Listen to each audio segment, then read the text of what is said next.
The lights were blinding, the cheers were deafening, and the air was thick with anticipation. Maya stood on the stage of the most watched viral game show in the UK, Pop the Truth. It was a mix of chaos, fun, and high-stakes drama. Contestants popped color-coded balloons for cash, dares, or wild surprises. The twist: some balloons held secrets submitted anonymously, truths that could change everything. Maya, a 26-year-old influencer known for her confidence and perfect Instagram feed, was there to win and shine. It was her manager's idea: go viral, collect a check, and come out even more famous, he said. But Maya had no idea that fame wasn't the only thing waiting for her on that stage. As the game began, Maya smiled confidently. Her fiancé, Adam, sat proudly in the front row, waving with excitement. They were the picture-perfect couple, or so everyone thought. Balloon 1 exploded with glitter. Balloon 2 earned her a quick cash prize. Balloon 3 had her doing a funny dance challenge. The crowd was loving it. Maya laughed, danced, posed, and waved. Her brand was booming. But then she reached for the red balloon. Number 5. It looked no different from the others. Maybe just a little more inflated, a little shinier. She didn't hesitate. With a sharp pin, she popped it. What fell out wasn't glitter or money. It was an envelope. And in that moment, the entire studio went silent. The silence was thick, unnatural for a game show known for wild cheers and confetti explosions. Maya's hand hovered over the white envelope on the floor. Even the host, usually full of quirky one-liners, had gone quiet. Cameras zoomed in. The audience leaned forward. Maya slowly bent down and picked it up, her fingers trembling slightly. The envelope was unmarked, plain, sealed tight. Something in her gut twisted. This wasn't part of the script. This wasn't one of the pre-approved dares or jokes. She glanced at the host, who gave a confused half-smile. The producers were already talking frantically into their earpieces. Maya peeled it open carefully. Inside was a single sheet of paper, typed. No logo. No handwriting. Just a short, brutal message. Maya, ask your fiancé what happened in Ibiza last April. Ask him why Chloe stopped returning your calls. Maya's entire face dropped. The microphone picked up the faintest gasp as she read it again, hoping she misunderstood. Chloe? Her best friend since university. She hadn't heard from her in months. Adam said she was busy. Now, on live TV, someone was digging up her deepest doubts. The camera cut to Adam. He looked frozen, lips parted slightly, eyes wide. The host tried to regain control. Well, folks, it seems we have a surprise twist here, he said, forcing a chuckle. But no one laughed. Maya looked up at Adam. He didn't move. He just stared. Maya's voice cracked. Adam, is this a joke? She held up the paper, but her hands were shaking now. The host tried to move things along, offering a weak laugh, but it was too late. The show had shifted from entertainment to real-life drama. Cameras were locked on Maya and Adam. Everyone could see the fear in her eyes, and the guilt in his. Producers scrambled behind the scenes, unsure whether to cut the feed or ride the viral wave. But Maya didn't wait. She stepped off the balloon platform and walked straight to Adam in the front row. Tell me it's not true, she demanded, her voice sharp but barely above a whisper. Adam opened his mouth, but no words came out. He looked past Maya. Maya turned. That's when she saw her. Chloe. Her former best friend, standing at the edge of the backstage curtain, half hidden, eyes glassy with tears. Maya's knees buckled slightly. Chloe wasn't just watching, she was here. Dressed in black, looking thinner than Maya remembered, Chloe stepped forward as if she couldn't help herself. I didn't know they'd use it, Chloe muttered. What are you doing here? Maya snapped. And Chloe of all people, looked more guilty than Adam. The audience gasped again. The live chat on the screen exploded. The hashtag #BalloonTruth was already trending. And Maya? She realized she was the last person in the building to know her relationship was already over. Maya's head was spinning. The cameras, the lights, the murmurs in the crowd, it all became a blur. But Chloe's voice. That cut through everything. I swear I didn't mean for it to happen, Chloe said, stepping into full view. The host tried to interject, but Maya raised a hand. She didn't need him to save the show. This wasn't a game anymore. Her eyes locked on Chloe, whose posture was crumbling with every second. You slept with him, didn't you? Maya said, her voice brittle but strong. Chloe couldn't speak. She just nodded slowly. Adam stood up from his seat. It was a mistake, he shouted suddenly, his voice cracking. We were drunk. It didn't mean anything. The crowd booed instantly. Maya didn't flinch. Her eyes flicked from Adam to Chloe, then to the envelope still clutched in her hand. How long? She asked. Chloe hesitated. For months, Adam admitted. That was it. Something inside Maya shattered. Not because of the betrayal, but because she knew. Deep down, she had always known. Security began approaching quietly from the wings, unsure whether this was still a segment or a full-blown meltdown. The producers gestured wildly from behind the glass room, but the director gave one silent order. Keep filming. Because this moment wasn't just viral, it was historic. And Maya? She hadn't even begun her revenge. The cameras finally cut to commercial, but the damage was done. Maya turned her back to both Adam and Chloe.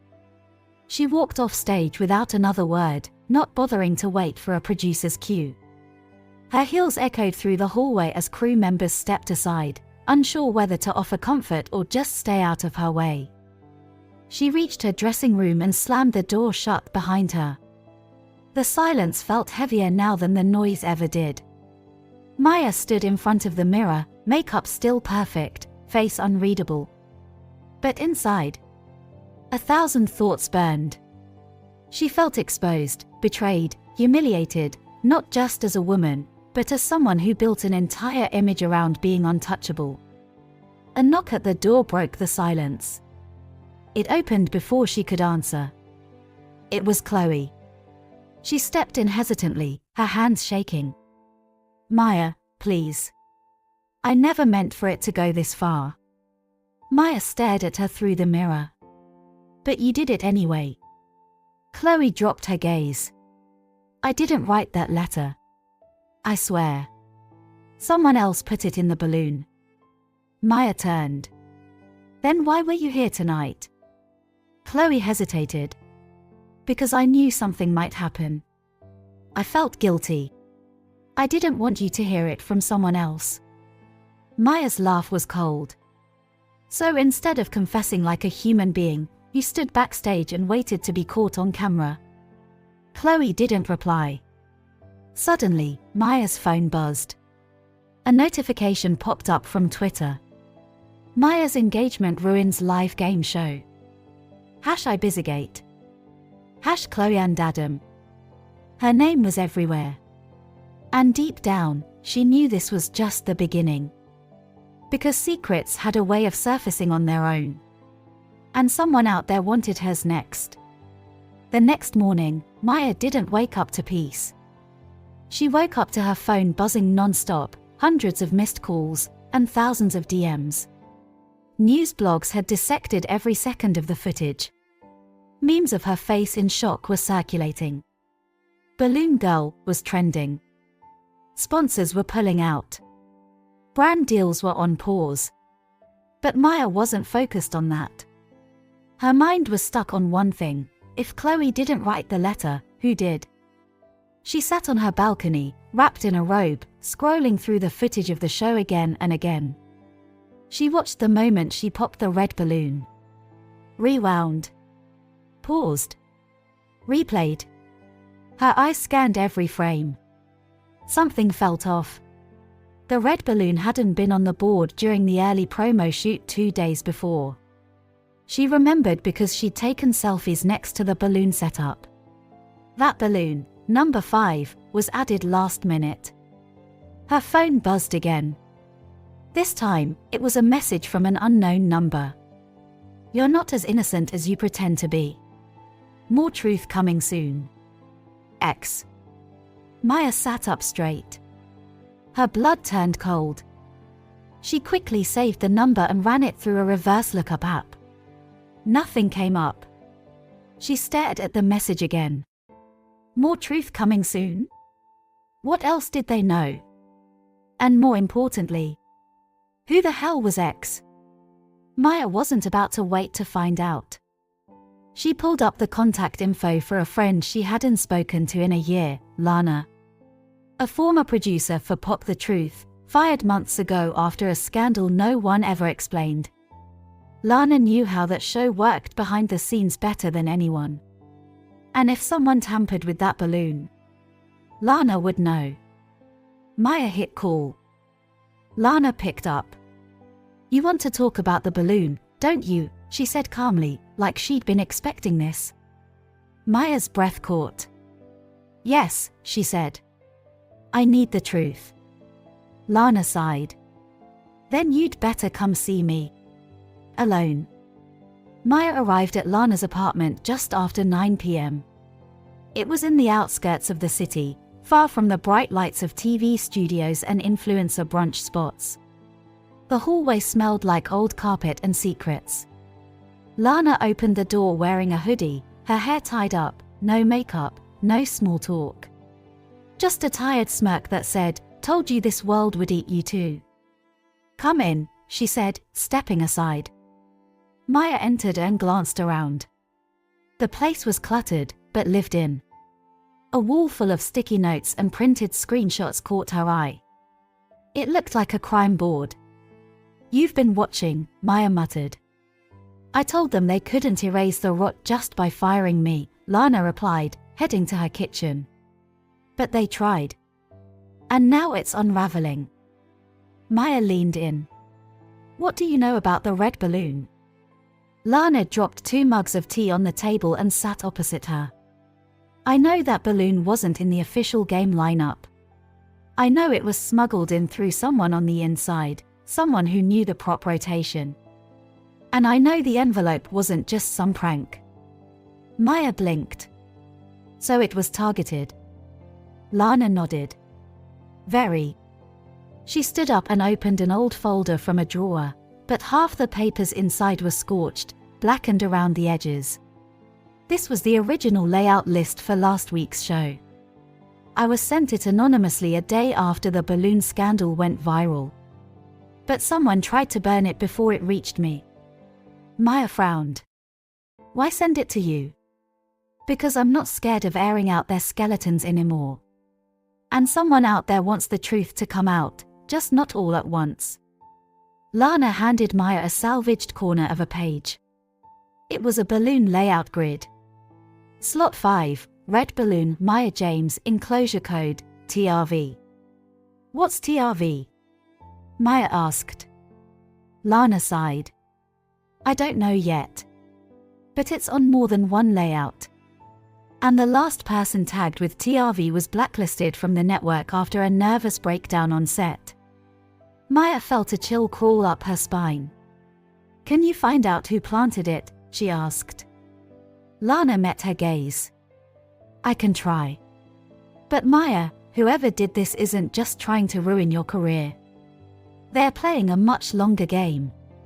The ride back to her apartment felt longer than usual. Maya kept glancing out the window, half expecting someone to follow her. Her chest was tight, her fingers twitchy. She couldn't shake Lana's words, "They're playing a much longer game." But who were they? She reached home and immediately locked every door behind her. As she paced her living room, her mind spiraled. TRV, the anonymous message from X, the red balloon, Chloe, Adam. Everyone around her suddenly felt like part of a setup. She picked up her phone and scanned the list of people she trusted. It was a short list now. Then her eyes landed on the apartment's security panel. Something wasn't right. Her motion camera log was empty. No footage. No alerts. For a place that pinged even when leaves moved near the window, this was impossible. Maya felt her stomach twist. She walked slowly to the living room shelf, where she kept a small hidden nanny cam inside a decorative vase. She pulled it out and checked the backup card. Footage was still there. She loaded it into her laptop. For the first few hours, it showed nothing. Just her pacing, crying, falling asleep on the couch. But at 2:36 a.m. the night before, the screen went black. For exactly 6 minutes. Then it came back. And in that brief flicker of return, before the vase was set back in place, Maya saw a blurred hand. Someone had been inside. Maya jumped back from her desk. She wasn't being watched from afar. She was being watched up close. And whoever they were, they wanted her to know it.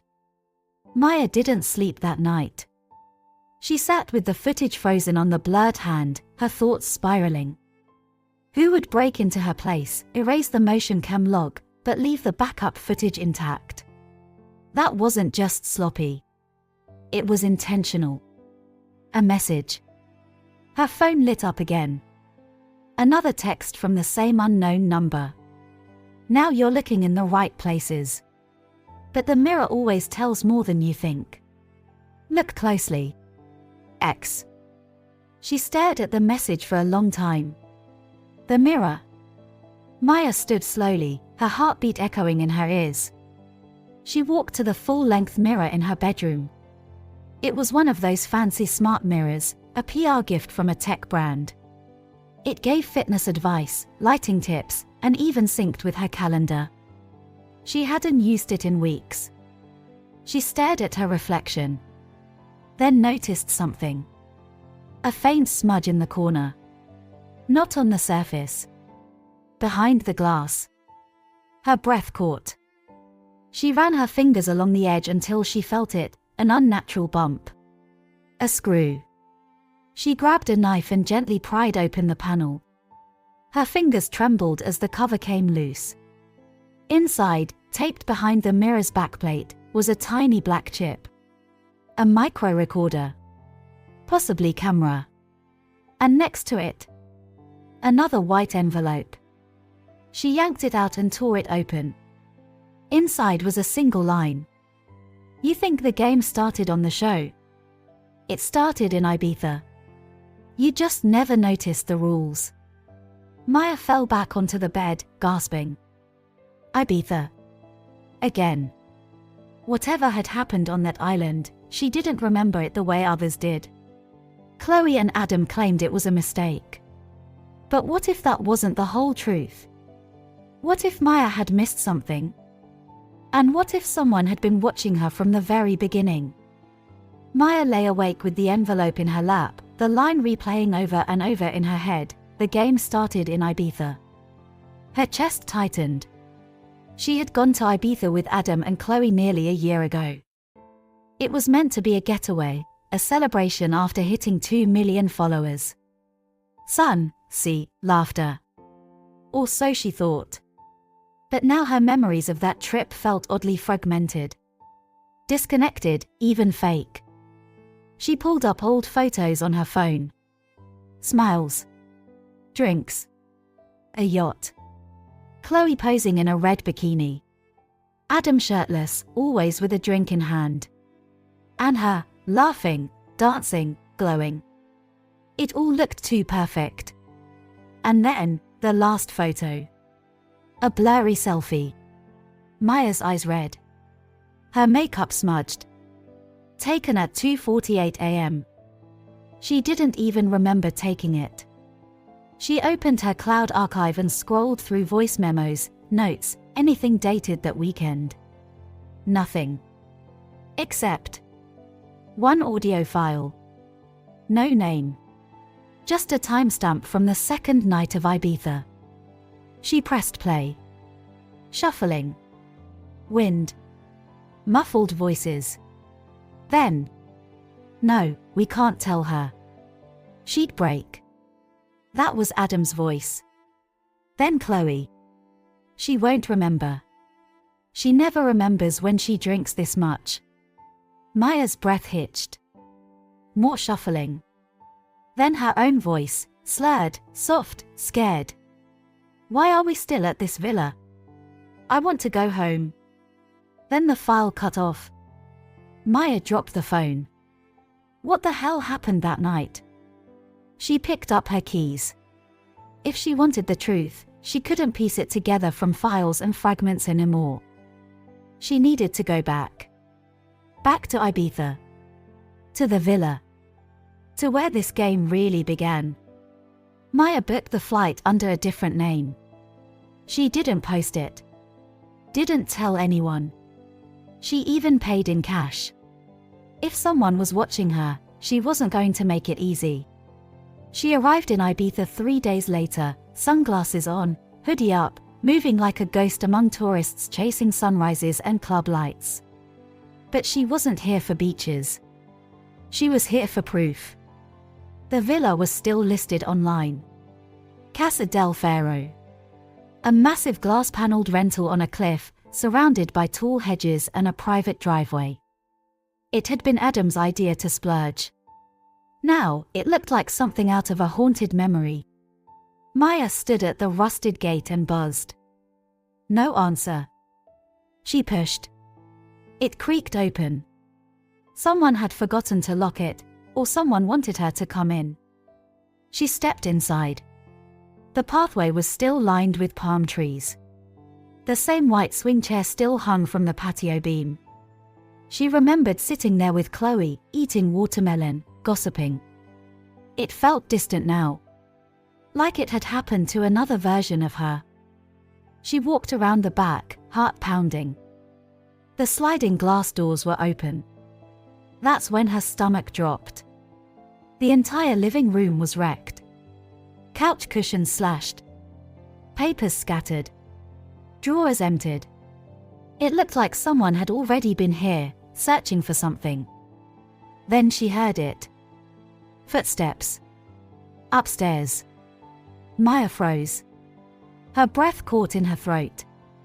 She moved quickly but quietly, pressing herself against the wall near the staircase. The creaking above stopped. Then a voice. Faint. Male.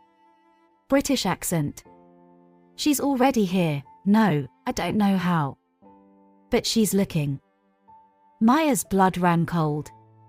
He was on the phone. Talking about her. She slowly backed away toward the front door. But before she could slip out, something dropped down from the top of the staircase with a thud. A small black box. A tape recorder. And on it, in red pen, ***, play. Maya stared at the recorder like it might explode. She glanced up the stairs, but the man was gone, vanished, like he'd never been there. Her fingers trembled as she picked it up. No brand, no timestamp. Just the red ink, play me. She stepped outside, away from the silence of the villa, and pressed play. The tape crackled. Then a voice. Familiar. British. Soft-spoken, but deliberate. If you've found this, then you're already too far in. But I need you to listen. Because none of this started with Ibiza. It started 2 years ago, when you made the deal you don't remember. Maya's breath caught. You were offered a boost, a contract, remember? A fast track to influence. A brand offered to back you if you promoted something shady. But you backed out. Said it felt wrong. That's when they turned on you. She blinked. Images came flooding back, emails from luxury companies that disappeared overnight. A brief partnership that ended abruptly with no explanation. She had chalked it up to industry politics. They didn't just drop you. They marked you. TRV. Targeted reality violation. It means you saw too much and refused to play along. They've been building stories around you since then, Maya. Ibiza was just the bait. The tape paused. Then a new voice came on. Chloe. Maya. I didn't know until it was too late. They blackmailed me. Adam too. They said if we didn't cooperate, they'd ruin us. But the worst part? They filmed everything. The night you blacked out. It was staged. They made us say things. You weren't drunk. They drugged you. Maya dropped the recorder. Her knees gave out and she sat on the villa's cold stone steps, shaking. None of it was an accident. Not the balloon. Not the envelope. Not the betrayal. She had been marked a long time ago for saying no. And now, she was back on their radar. But this time, she wasn't going to run. Maya didn't cry. Not anymore. As the tape looped in her head, she sat still on the villa's cold steps, staring out at the ocean. The betrayal, the lies, the manipulation, it no longer felt like an attack. It felt like an invitation. They wanted her to feel powerless. To spiral. To fight back emotionally so they could break her in public. But she had a better idea. She stood up slowly, dusted off her jeans, and pulled out her phone. Her hands still trembled, but her face was calm, neutral, polished. She opened her front-facing camera and hit record. Hey, guys. I just want to say I'm okay. I know a lot of you have seen the clips, the headlines, the mess. But trust me, I'm handling it. Privately. Gracefully. And I just need time to breathe. So thank you to everyone sending love. I'll be back soon. Stronger. She smiled. Then she posted it. Within minutes, her notifications exploded. Sympathy rolled in. Influencers reposted it. Blogs called it classy. Everyone believed she was retreating to recover. But behind her eyes, Maya was wide awake. She messaged Lana. I'm in. Let's build a list. I want to know who funded this show. Who approved that balloon? And who's behind TRV? Then she opened a blank folder on her phone and labeled it. Leverage. She already had the tape. The footage from the villa. The planted camera from her mirror.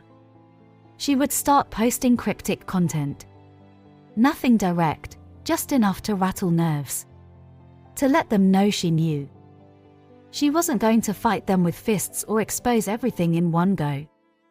She was going to become more dangerous by smiling. And whoever was pulling the strings, they were about to wonder if they created a monster instead of silencing a voice. The next day, Maya posted a photo on Instagram. It was calm. Beautiful. Just her on the balcony in Ibiza, backlit by the setting sun. A wine glass in hand. No makeup. Peaceful. But it wasn't the photo that mattered. It was the next day, Maya posted a photo on Instagram. It was calm. Beautiful. Just her on the balcony in Ibiza, backlit by the setting sun. A wine glass in hand. No makeup. Peaceful. But it wasn't the photo that mattered. It was the caption. Funny how red balloons float, until someone pins the truth. TRV. Grateful still. To most of her 2.7 million followers, it looked like a vague poetic quote. Aesthetic. Mysterious. Maybe she was healing. Maybe she was just being artsy. But in a corporate boardroom 3 cities away, 5 executives sat frozen, staring at the post on a projector screen. She knows, one muttered. She's bluffing, another snapped. There's no way she traced TRV. A third voice, quieter, what if someone fed it to her? The head of the table, a woman in her 50s with a voice like steel, stood and turned off the screen. Pull her from the sponsor list. Freeze all brand interactions. Get me a full audit of the Ibiza footage, clean it. If she leaks it, we'll say it was a mental health spiral. But the truth? They were already scared. Because TRV was never supposed to be public. And Maya wasn't lashing out. She was smiling. Calm. Calculated. Back in Ibiza, Maya refreshed her post. Already over 500,000 likes. She noticed something else too, a DM from a verified account she didn't follow. At the real Veil, you're playing a game you don't fully understand. But I can help, if you want to win. No bio. No posts. Just a blue check and a name she'd never seen before. But something about it felt different. This wasn't a fan. This was an insider. Maya smiled to herself and typed back 3 words. Then prove it. Maya waited exactly 12 minutes after replying to the anonymous message before she received a location pin. No words. Just coordinates. A small bookstore cafe in Notting Hill. Discreet. Quiet. A place that could either be a trap or the start of something far bigger. She flew back to London that same evening, wore a plain hoodie, no makeup, and kept her phone on airplane mode. By the time she arrived at the cafe, it was almost empty. A bell chimed as she walked in. A man at the back corner lifted his head slightly, dark-skinned, mid-30s, low-cut hair, plain black clothes. No expression. She hesitated. He nodded once. Maya walked over and sat down. "Your Veil?" she asked softly. "No," he replied. "Veil doesn't meet people. I'm just the messenger." She tensed. "So what is this, then? A new threat?" He slid a small folder across the table. "No. This is your pattern." She opened it and froze. Inside were printed photos. Dozens. Of other influencers, journalists, whistleblowers, people who had all been publicly humiliated, discredited, cancelled. Some she recognized. Some she didn't. But all of them had one thing in common. A red circle on their profile. Next to each one, TRV. Maya whispered, "All of these people." He nodded. "Targets. You're not the first. You won't be the last. But you're the only one who's ever posted the code out loud." She stared at the pages. Faces smiling in one photo, destroyed in the next. Leaked scandals. Twisted headlines. Carefully engineered collapses. She looked up. "Why are you helping me?" He paused. Because Veil was one of them. And he's not interested in forgiveness. He's interested in correction. Maya leaned in. "What does that mean?" The man stared back, unblinking. "It means it's not just about surviving anymore. It's about flipping the game." The messenger slid a second folder across the table. "Her name is Cassandra Bell," he said. "PR strategist. High-level fixer. She handled the press narrative after your balloon incident. She's one of the architects of TRV damage control." Maya flipped through the file. Cassandra looked familiar. Cold beauty. White woman in her 40s. Always dressed in perfect neutrals. Former political campaign handler turned crisis specialist for celebrities and brands.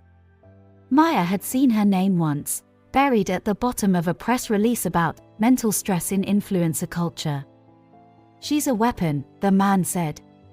"But she works in the shadows. Your job is to drag her into the light." Maya's eyes narrowed. "You want me to expose her?" He shook his head. "No. That's what they'd expect." He pulled out a flash drive. "You're going to thank her. Publicly. loudly. Make her feel safe, appreciated.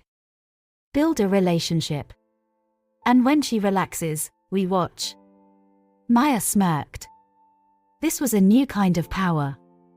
Not running. Not hiding. Not screaming her truth for sympathy. Control. Later that evening, Maya tweeted, "Massive thanks to @CassandraBellPR for helping me handle this wild media storm. A real lifesaver during chaos. Person with praying hands, grateful to know there are still pros in the game. #respect. The tweet went viral in less than an hour. PR blogs reposted it. Cassandra replied publicly, modest and proud. She even followed Maya back. And just like that, Maya had a thread to pull. She knew Cassandra would reach out privately next. She knew this wasn't over. But what Cassandra didn't know was that her entire career was about to be unwound one thank you at a time. As expected, Cassandra messaged her the next day. "So relieved to see you recovering. Proud of how you handled yourself. If you ever need guidance, my door's open."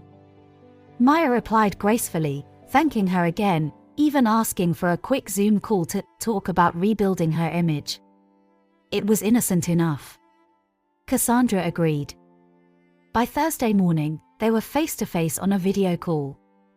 Cassandra was crisp, professional, sipping herbal tea in her beige office, unaware that Maya had Lana on mute in the background recording every second.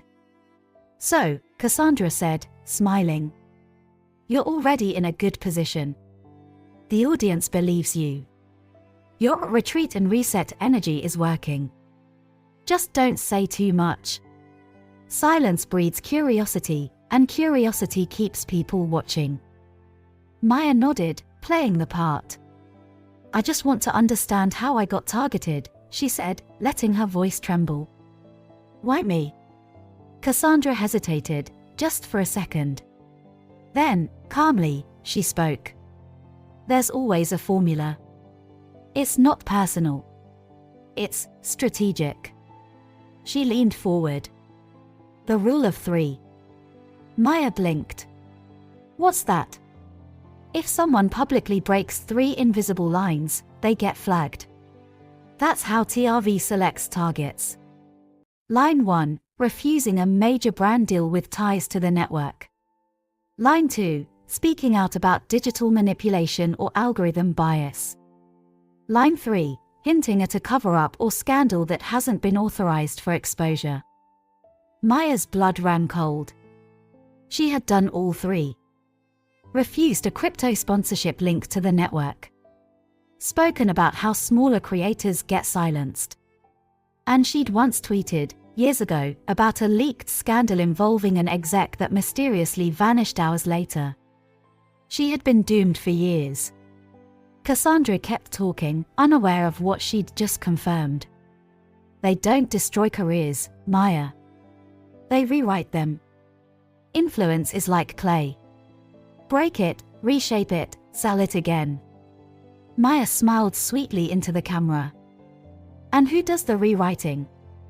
Cassandra chuckled. "I'm just the sculptor. I don't choose the clay." But Maya knew now. Whoever held the chisel was next. That night, Maya and Lana went to work. They now understood the rule of 3, and Maya knew she had crossed every line they were watching. So now, she planned to weaponize those lines, not to hide from them, but to trip the sensors. If the system could identify dangerous influences based on digital behavior, then all she had to do was fake that behavior. She started slow. A now deleted tweet from an old backup account mysteriously resurfaced. Some of us know exactly what was buried at Valencia HQ in 2021. And we kept screenshots. 2 hours later, an anonymous blog uploaded a short post. Blind item: former influencer claims she has unreleased footage from a rigged sponsorship panel. No mention of Maya. But her digital signature was baked in subtly, just enough for the algorithm to pick it up. Then she planted a fake screenshot, of an email from an exec at a media boardroom, thanking her for staying quiet. Lana dropped it in a Telegram chat full of online conspiracy junkies. They ran wild with it. Within 48 hours, Maya's profile was burning across the private TRV alert networks. Cassandra called her in a panic. "Maya, listen to me. I just got flagged about your recent data activity. Are you okay?" Maya played dumb. "What do you mean? You've triggered 3 red lines in 2 days." Maya tilted her head. "Is that bad?" Cassandra sighed. "It means you're being escalated. Someone above me is watching you now. I don't know who. But if I were you, I'd stop posting." Maya smiled behind her phone. Because now she knew something Cassandra didn't. When you trip the system on purpose, someone has to come check the wires. Later that night, another message popped up on her encrypted line. "You're clever. But stop before you go too far. You won't like who built the net. X." Maya leaned back and whispered to Lana. "He's sweating." It happened on a foggy Wednesday evening in London. Maya got a message on the encrypted line, not a text this time, but a live ping with a countdown. 10 minutes. 1 chance. No trace. She didn't hesitate. The coordinates led to an abandoned underground station, Bromley Bibo. Locked for years. Supposedly under renovation. But when Maya arrived, the gate was already open. She walked down the crumbling staircase, lit only by flickering yellow lights. Her boots echoed on the tiled floor. A faint hum filled the air, power, despite the silence. Then, from the shadows, a man stepped forward. Dark coat. Gloves. Hood low over his eyes. But his voice, calm. Measured. "I told you to stop," he said. "But of course, you didn't." Maya folded her arms. "Your ex." "No," he said. "I'm the reason X exists." She stared. He continued. "The TRV protocol wasn't designed to destroy people. It was designed to monitor instability. To filter out dangerous influences before they could cause real harm, misinformation, incitement, chaos. But it was used to destroy people," Maya said sharply. "You built a tool. They turned it into a weapon." He didn't deny it. "They always do," he said. Maya took a step forward. "So what now? You warn me and disappear again." He looked at her closely. "No. Now I tell you the truth. You were flagged, not because of what you did, but because of what you refused to forget." Maya frowned. "What are you talking about?" He pulled a USB stick from his coat and handed it to her. "Watch this. It's footage from Ibiza. Night 2. You weren't drunk. You weren't drugged. You remembered everything. But we made you forget." Maya's heart stopped. "You what?" He sighed. "You said no to their offer. That was fine. But then you found something you weren't supposed to see. Something about Project Valencia. So they activated the fail-safe. Memory suppression. It was experimental." Maya's head spun. "You're saying, I chose this. I chose silence. You chose truth," he said. "Then we buried it in you." Maya looked down at the USB. Everything she was fighting for was already inside her. Maya returned to her apartment in complete silence. She didn't cry. She didn't shake. She just locked the doors, closed the curtains, and inserted the USB into her laptop. The file loaded slowly. 1 video. Timestamped April 15th, 2:49 a.m. The night from Ibiza. The night Chloe said Maya was too drunk to remember. The night the tape had skipped. the night they erased. The footage opened in a dimly lit hallway of the villa. Maya stood there barefoot, holding her phone, confused. But alert. A man in a navy suit whispered to Adam near the staircase. She knows. She saw the report. It was open on Cassandra's laptop. Adam looked panicked. She'll go public. The suited man replied, no. She won't. She's been marked for TRV. Phase 2. Suppression protocol activates at dawn. Then, Chloe appeared. She wasn't crying. She wasn't confused. She was laughing. She actually believes we're on holiday, Chloe said. She really thought this was a break. The camera followed Maya as she wandered into the study. On the desk was a black folder. It was labeled, Project Valencia, Exposure Risk, Maya James. She opened it. Inside were screenshots, photos of her, at events, emails flagged for deletion, payment trails linking 3 major influencers to a fabricated cause. Maya stared into the camera and whispered, "This is fake. This whole cause, it's manufactured. These influencers are being paid to care. This is all fake." Then the screen distorted.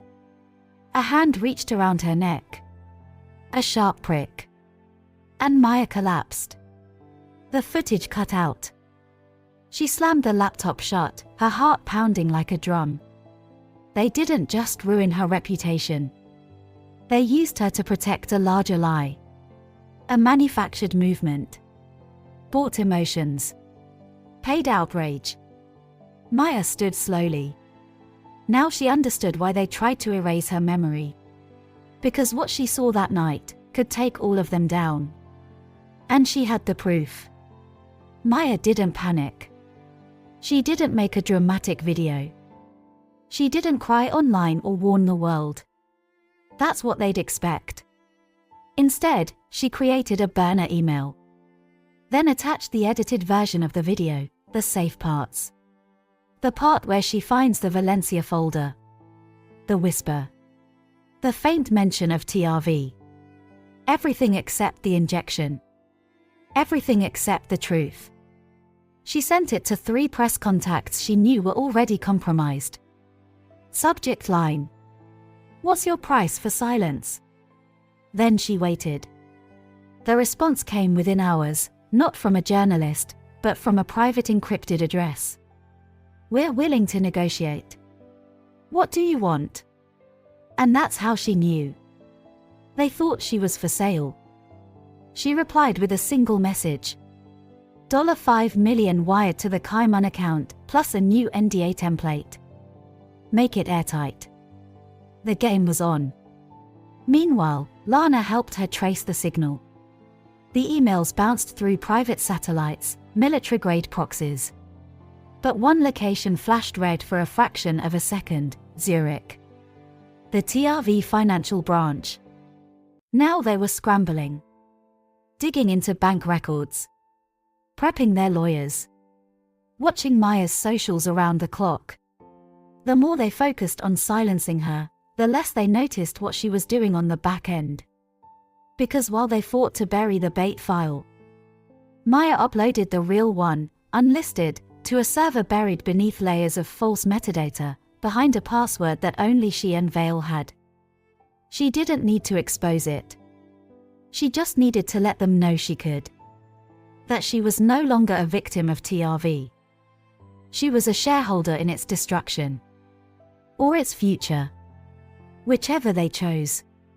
The invitation came by encrypted text, disguised as a digital art auction. Date. Time. Coordinates. No name. No instructions, just a phrase. Bring the original. Maya boarded a private jet under an alias. No entourage. No camera crew. Just her, a flash drive, and the knowledge that she was walking into the lion's den voluntarily. But this time, the lion didn't know she had sharpened her claws. The plane landed in Geneva. From there, a sleek black car drove her into the Swiss Alps, through silent checkpoints, underground tunnels, and a final metal gate with no markings. They called it the Room of Origin, the place where TRV was born. The elevator lowered her 20 stories underground. When the doors opened, Maya stepped into a circular chamber. Cold steel walls, dim lighting, and at the center, a conference table. 4 people waited there. 3 men, 1 woman. All dressed simply. No names. No introductions. Just eyes like razors. The woman spoke first. "You've proven yourself efficient. Dangerous. But unaligned." Maya sat without asking. "Alignment depends on the payout." One of the men chuckled. "You're bluffing. You didn't come here for money." "No," Maya replied. "I came for something better. Access." They glanced at each other. She placed the flash drive on the table. "You've seen the bait. This is the original. But I didn't leak it. I held it. Which makes me more valuable than any pawn you've flagged." The room was silent. Then the oldest man leaned forward. "Why not release it?" "Because," Maya said calmly, "people don't destroy systems that hurt them. They replace them. And you built this on fear. I can build the next phase on influence." Another pause. Then the woman asked, "What would you call it?" Maya smiled slowly. "TRV stays. But next time, I choose who gets marked." The room was still for 5 seconds. Then, in unison, they nodded. The agreement was made in silence. No handshake. No contract. Just a red file folder handed to Maya with her new classification, TRVA, a status reserved only for asset-level anomalies. She was no longer a target. She was now part of the system. That night, they gave her access to a secure digital terminal. A dashboard with code names, profiles, behavior maps.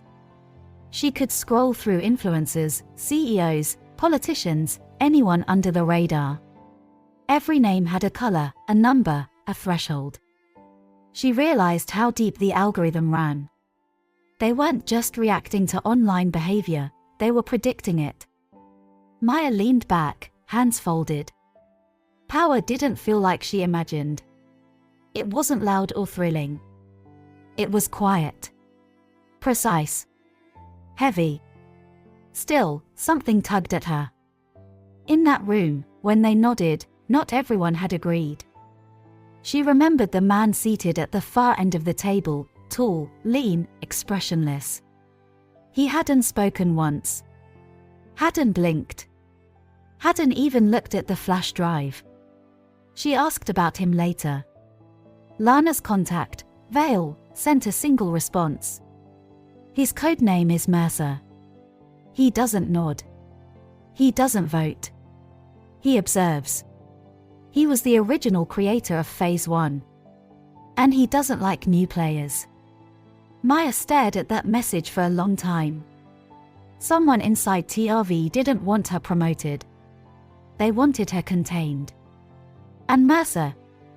He hadn't left a digital trace in 3 years. She searched every directory. No phone. No photos. No personnel file. Just one note hidden in metadata under the system core. If Maya reaches TRVA status, initiate protocol echo. She leaned closer, eyes wide. Protocol echo. A dead man's switch. A plan that activates only if she wins. And it had been sitting there long before she ever entered the game. Maya stared at the words on her screen. Protocol echo, activate only if subject M reaches TRVA classification. A warning disguised as an afterthought. But whoever wrote it didn't expect her to find it, much less understand it. She turned off her terminal, locked her room, and called Lana. "Someone predicted I'd make it this far," she said. "Long before I did." Lana was quiet for a second. Then you need to find out what they plan to do if that happened. The next morning, Maya accessed the central archive through a ghost proxy. She searched every string, every version history, every auto-flagged command linked to Echo. Nothing came up until she searched her own name. One file. Encrypted. Old. Timestamped 2 years ago. She entered the override code Mercer had briefly shown during the first meeting. The file unlocked. It wasn't a script. It wasn't a threat. It was a simulation. A full AI-generated projection of Maya's life. Her rise. Her public collapse. Her private revenge. Her re-entry into TRV. Every choice she'd made, predicted. Step by step. Line by line. And then, one final line blinking at the bottom. Projected phase outcome, subject will destabilize system and seek replacement power. Recommend containment or conversion. If conversion fails, initiate silent erasure. She swallowed hard. The system had never been reacting to her. It had trained her. Everything, the betrayal, the balloon, Chloe, Ibiza, had been scripted versions inside a digital model. The only thing that hadn't been predicted. Her refusal to destroy it. The system thought she'd burn it all down. Instead, she'd asked for access. And now, the simulation loop was broken. She wasn't Echo. She was the glitch. And glitches rewrite everything. The next meeting was silent. The room of origin dimmed to its lowest light setting. Maya stood in the center this time, not as a guest, not as a target, but as a member. The folder in her hand wasn't a threat or a demand. It was a blueprint. She laid it on the table. Red cover. Silver trim. Stamped with 3 simple words. TRV. New order. Mercer was there again. Still silent. Still watching. The others opened the file. Inside wasn't a list of names to eliminate. It was a list of names to protect. Maya had created a counter-algorithm. One that tracked not outrage or volatility, but resilience. Voices that couldn't be bought, bullied, or broken. Whistleblowers.